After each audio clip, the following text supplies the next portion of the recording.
फूल बरसाने के लिए नहीं आया हूं, मैं यहां पर आया हूं, मेरी बात को सुनो। शायद ये मेरी जिंदगी की आखिरी तकरीर हो जाए, मगर मैं तुमको बता रहा हूं, जब तक हम जिंदा रहेंगे जालिम से मुकाबला करेंगे, जब तक हम जिंदा रहेंगे मजलूमों का साथ देंगे, जब तक अल्लाह हमको जिंदा रखेगा हम कमजोरों का साथ नहीं छोड़ेंगे, चाहे कमजोर किसी मजहब का हो। कमजोर कमजोर होता है। आज जो मुझ पर इल्जाम लगाने वाले, सुनो, मैं जेल को एक मर्तबा नहीं गया, कई मर्तबा जेल को गया हूं। मैं हुकूमतों का दामाद बन के रहा हूं जेल में, याद रखो। मैं कोई यहां से कोई प्लेन से या चलकर नहीं आया हूं। मैं 50 दिन जेल में रहा। 1998 का पूरा फुटबॉल का वर्ल्ड कप जेल में देखा मैं।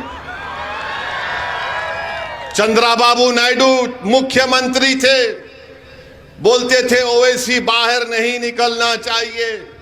मैंने कहा तुम कहीं पर भी रखो, हम अल्हम्दुलिल्लाह रब्बिल आलमीन बोलने वाले हैं। तुमने जेल में रखा, हमने कहा अल्लाह तेरा फैसला कबूल है।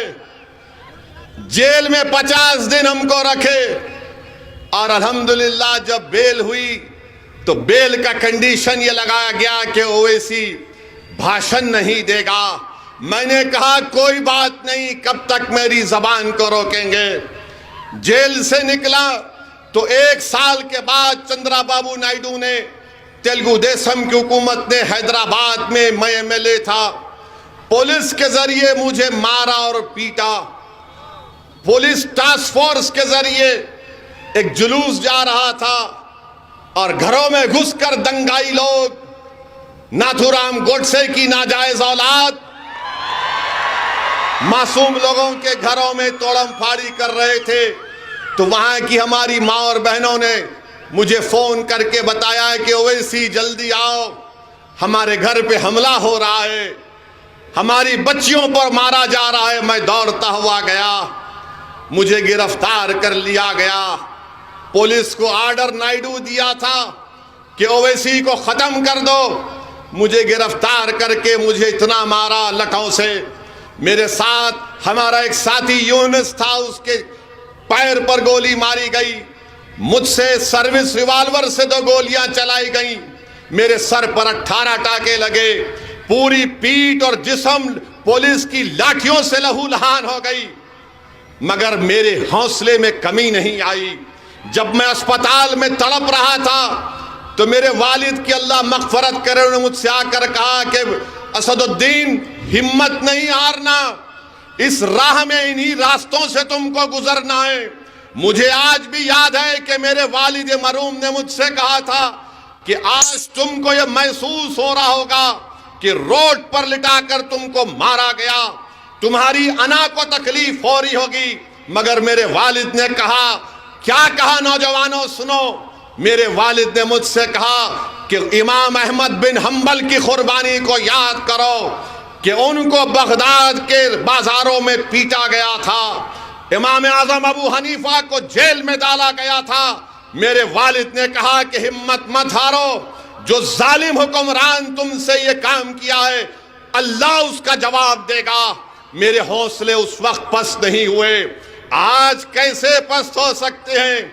मैंने पुलिस की लाठियां खाई, अपने जिस्म से खून को बहाया। मजलिस के रुफ़क़ा अगर आज तुम्हारे सामने खड़े हैं तो मोहम्मद गौस की शहादत हमारे सामने है।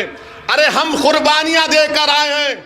हम इन कांग्रेसियों की तरह एयर कंडीशन कमरों में बैठकर या प्लेन से उतरकर सियासत नहीं करते।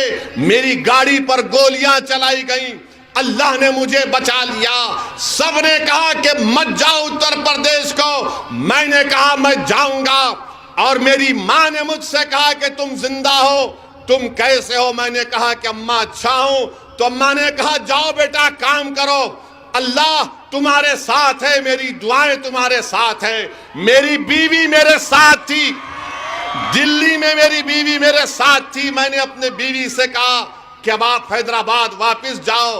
हमारी बीवी ने कहा कि जाओ, अल्लाह आपके साथ है। अरे ये हम इस मैदान में आए हैं तो ये तरबियत लेकर आए हैं। मैं यहाँ पर कोई फूल बरसाने के लिए नहीं आया हूं, मैं यहां पर आया हूं, मेरी बात को सुनो। शायद ये मेरी जिंदगी की आखिरी तकरीर हो जाए, मगर मैं तुमको बता रहा हूं, जब तक हम जिंदा रहेंगे जालिम से मुकाबला करेंगे, जब तक हम जिंदा रहेंगे मजलूमों का साथ देंगे, जब तक अल्लाह हमको जिंदा रखेगा हम कमजोरों का साथ नहीं छोड़ेंगे, चाहे कमजोर किसी मजहब का हो। कमजोर कमजोर होता है। और ये इल्जाम लगाने वाले कांग्रेस पार्टी के लोग ये जोकर हैं और कांग्रेस के नौकर हैं ये लोग।